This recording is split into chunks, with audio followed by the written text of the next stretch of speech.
तो कैसे हैं आप लोग? आई होप आप सब अच्छे होंगे। इस वीडियो में हम लोग क्लास 8 सामाजिक आर्थिक एवं राजनीतिक जीवन किताब का अध्याय 1 पढ़ने वाले हैं, जिसका नाम है भारतीय संविधान। तो इस वीडियो में हम लोग इस अध्याय का प्रश्न अभ्यास सॉल्व करेंगे। ठीक है, प्रश्न अभ्यास। तो चलिए बिना समय गवाए वीडियो को स्टार्ट करते हैं। तो ये देखिए, ये अभ्यास के प्रश्न। पहला है, एक नागरिक के रूप में देश के लोगों के लिए संविधान महत्वपूर्ण क्यों है? तो चलिए एक एक करके आपको सारा प्रश्न उत्तर बताते हैं। तो देखिए उत्तर लिखेंगे, एक नागरिक के रूप में देश के लोगों के लिए संविधान महत्वपूर्ण है क्योंकि संविधान देश के लोगों के हितों की रक्षा करता है और लोगों के बुनियादी मूल्यों व अधिकारों की रक्षा करता है। तो देखिए संविधान है क्या? ये नियम और कानूनों का संग्रह है जिसके द्वारा देश चलता है। ठीक है, तो संविधान में नियम कानून सब लिखा हुआ है, उसी के द्वारा देश चलता है। तो कोई भी नेता हो या कोई पावरफुल व्यक्ति हो तो अपने अनुसार अपने विचारों को बाकी लोगों पर थोप नहीं सकता है। ठीक है, तो संविधान में जो भी अधिकार दिया हुआ है ना लोगों का, ठीक है, तो वो उनका है। ठीक है, तो अधिकारों की रक्षा कौन करता है? संविधान करता है। ठीक है, चाहे उनके बुनियादी मूल्य है जितना सारा, जैसे स्वतंत्रता है, ठीक है ना, जैसे बोलने की स्वतंत्रता है, कहीं बचने की स्वतंत्रता है। ठीक है, ढेर सारा मौलिक अधिकार दिया है, तो ये रक्षा कौन करता है? संविधान।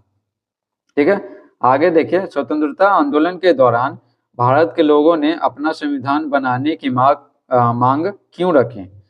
ठीक है, संविधान बनाने की मांग क्यों रखी? तो उत्तर लिखेंगे, स्वतंत्रता आंदोलन के दौरान भारत के लोगों ने अपना संविधान बनाने की मांग रखी क्योंकि भारतीय नागरिकों को बुनियादी अधिकार जैसे मताधिकार, स्वतंत्रता और समानता का अधिकार प्राप्त नहीं थे। ठीक है, समानता का अधिकार प्राप्त नहीं था। जो अमीर है, ठीक है, जिसकी जाति ऊंच है, तो उसको ज्यादा अधिकार प्राप्त था। बहुत सारे लोगों को मताधिकार, मत देने का अधिकार ही नहीं प्राप्त था। ठीक है, वो अपने अपने नेता को नहीं चुन सकते हैं जो उन सभी के लिए नियम कानून बनाएगा, उन सब के लिए काम करेगा। तो कैसा स्वतंत्रता हुआ? कुछ तो अधिकार ही नहीं रहा। स्वतंत्रता का अधिकार भी प्राप्त नहीं था कि अपनी बातों को रख सके, कोई संगठन बना सके, ठीक है, कहीं भी बच सके, तो कोई स्वतंत्रता नहीं था। समझे? मौलिक अधिकार से बहुत सारे लोग वंचित थे। इसलिए बोले ना कि संविधान बनाइए और संविधान में जो नियम कानून बनेगा उसी के अनुसार देश चलेगा। इससे किसी का भी मौलिक अधिकार का ना हनन नहीं होगा। ठीक है, तो इससे समानता का भाव आएगा। तीसरा देखिए, भारत के संविधान में दिए गए मूल्यों में से आपको कौन से मूल्य सबसे महत्वपूर्ण लगते हैं और क्यों? उत्तर लिखेंगे, भारत के संविधान में दिए गए मूल्यों में से मुझे बुनियादी मूल्य, ठीक है, जैसे में स्वतंत्रता, समानता, न्याय और धर्मनिरपेक्षता सबसे महत्वपूर्ण लगते हैं क्योंकि इन मूल्यों के बिना नागरिकों का जीवन खुशहाल नहीं हो सकता। ठीक है, तो बुनियादी मूल्य जो होने बहुत ही जरूरी हैं। जैसे देखिए, बुनियादी मूल्य जैसे स्वतंत्रता का अधिकार है, जाहिर सी बात है हर किसी को स्वतंत्रता चाहिए। समानता चाहिए, जैसे वोट देने का अधिकार तो सबको मिलना चाहिए। और न्याय मिलना चाहिए, ये नहीं कि गरीबों को न्याय नहीं मिलना चाहिए या नीची जाति के लोगों को न्याय नहीं मिलना चाहिए, तो न्याय सबको मिलना चाहिए। और धर्मनिरपेक्षता, ठीक है, तो भारत में विभिन्न जाति धर्मों के लोग रहते हैं ना, तो कोई एक धर्म को अगर हम राष्ट्रीय धर्म घोषित कर दें तो बाकी धर्मों के साथ क्या हो जाएगा? अन्याय हो जाएगा। ठीक है, बाकी धर्मों के साथ क्या हो जाएगा? अन्याय। तो भारत क्या है? धर्मनिरपेक्ष है, यहाँ का कोई भी राष्ट्रीय धर्म नहीं है। ठीक है, चौथा देखिए, संविधान में दिए गए समता और सामाजिक न्याय को लागू करने के लिए सरकार द्वारा जो योजनाएं चलाई जा रही हैं उन्हें निम्न तालिका में भरिए।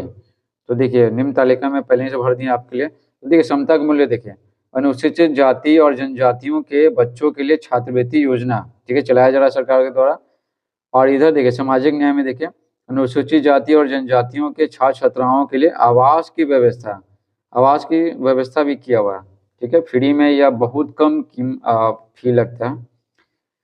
ठीक है, वृद्धा पेंशन योजना हो गया। तो ये सामाजिक न्याय में जैसे मुफ्त पुस्तकें और साइकिल देना। सामाजिक न्याय मतलब उनके साथ है ना कोई भेदभाव नहीं किया जा रहा। तो जाहिर सी बात है, गरीब घर के जो बच्चे हैं, ठीक है, तो वो खुद किताब नहीं खरीद सकते हैं, बहुत दूर स्कूल है तो साइकिल नहीं खरीद सकते हैं। अमीर लोग तो चल जाएंगे, उनके पास तो पैसा है। तो ये सामाजिक न्याय मतलब उनके साथ कोई न्याय नहीं होना चाहिए। ठीक है, उनके साथ क्या कोई अन्याय नहीं होना चाहिए। तो देखिए, मुफ्त पुस्तकें और साइकिल देना हो गया। उसके बाद है समता के मूल्य में निम्न वर्गों व पिछड़े वर्गों के लिए आरक्षण की सुविधा देना।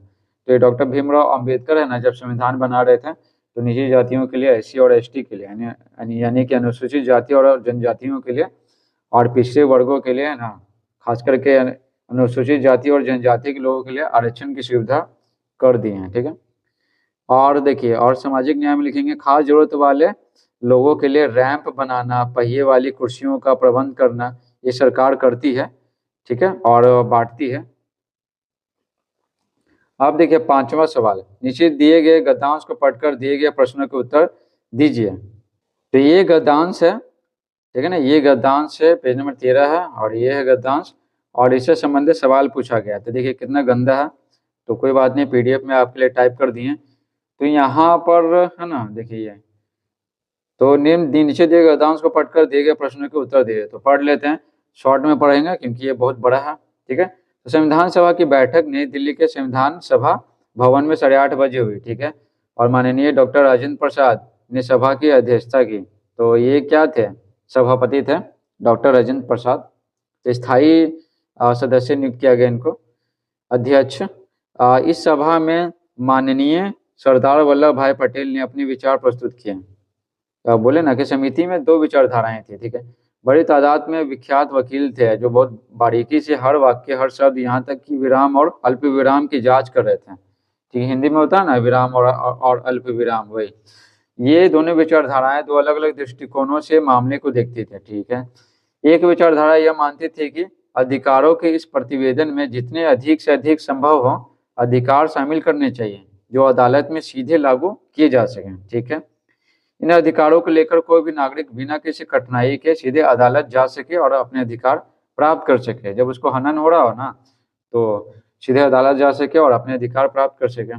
दूसरी विचारधारा, पहला विचारधारा तो हो गया एक विचारधारा से, और दूसरी विचारधारा था ना कि मूल अधिकारों को कुछ ऐसी बहुत अनिवार्य बातों तक सीमित रखा जाना चाहिए जिन्हें आधारभूत माना जा सके। तो ये दूसरा विचारधारा बोल रहे हैं कि मूल अधिकार बस जो बहुत जरूरी है उसी को देना चाहिए। ठीक है, जो बहुत जरूरी है बस वही मूल अधिकार दिया जाना चाहिए। दोनों विचारधाराओं में काफी बहस हुई और अंत में एक बीच का रास्ता निकाला गया जिसे एक अच्छा मध्यम मार्ग माना गया। तो दोनों की बातों को मिला करके हो गया। ठीक है, तो अब यहाँ पर देखिए संविधान सभा के मूल अधिकारों की समिति में कौन कौन से विचार प्रमुख रूप से उभर रहे थे। तो 2 विचार प्रमुख रूप से उभर रहे थे। तो कहाँ से कहाँ तक लिखेंगे, तो देखिए यहाँ पर हम लोग लिखेंगे, इसको पहले इरेज कर देते हैं। तो यहाँ से लिखेंगे, एक विचारधारा यह मानती थी कि अधिकारों के इस प्रतिवेदन में जितने अधिक से अधिक संभव हो अधिकार शामिल करने चाहिए जो अदालत में सीधे लागू किए जा सकें, और इन अधिकारों को लेकर कोई भी नागरिक बिना किसी कठिनाई के सीधे अदालत जा सके और अपने अधिकार प्राप्त कर सके। और दूसरी विचारधारा, ठीक है, दूसरी विचारधारा का मत था कि मूल अधिकारों को कुछ ऐसी बहुत अनिवार्य बातों तक सीमित रखा जाना चाहिए जिन्हें आधारभूत माना जा सके। ठीक है, तो यहीं तक लिखेंगे। ठीक है, ये इरेज कर देते हैं, यहाँ तक लिख लीजिएगा। और आगे क्या बोला गया है, आप इनमें से किस विचार के साथ सहमत है और क्यों। तो हम सहमत किससे हैं, तो ये सहमत हैं इससे, ठीक है, पहली विचारधारा से, क्योंकि है ना, क्योंकि इसमें जितने अधिकार अधिक से अधिक संभव हो तो वो शामिल करने की बात की गई है। तो ज्यादा अधिकार शामिल किसमें है, लोगों का जो अधिकार है वो इसमें पहली विचारधारा में शामिल है। उसके बाद देखिए संविधान सभा में सदस्य किस तरह किसी निर्णय पर पहुंचते हैं, गद्यांश के आधार पर अपने शब्दों में लिखे। तो देखिए संविधान सभा में सदस्य है ना आपस में बहस करके, ठीक है, आपस में बहस करके, यहाँ हो गया ना विचारधारा में काफी बहस हुई, तो आपस में बहस करके किसी निर्णय पे पहुंचते हैं और एक बीच का रास्ता निकाला जाता है। ठीक है, जिसे मध्यम मार्ग माना जाता है, क्या चलो दोनों की बातों को रखा जाए, समझे। तो चलिए इसका क्वेश्चन आंसर आपको बता देते हैं। तो उत्तर ये लिख लीजिएगा। ठीक है, तो बस यहाँ पर ये वाला ऐड कर दीजिएगा, 2 विचारधाराएं प्रमुख रूप से उभर रही थी और ये आपको बता दिए लिख के। ठीक है, और ये लिख लीजिएगा, इसका स्क्रीनशॉट आप ले सकते हैं। तो थैंक्स फॉर वॉचिंग।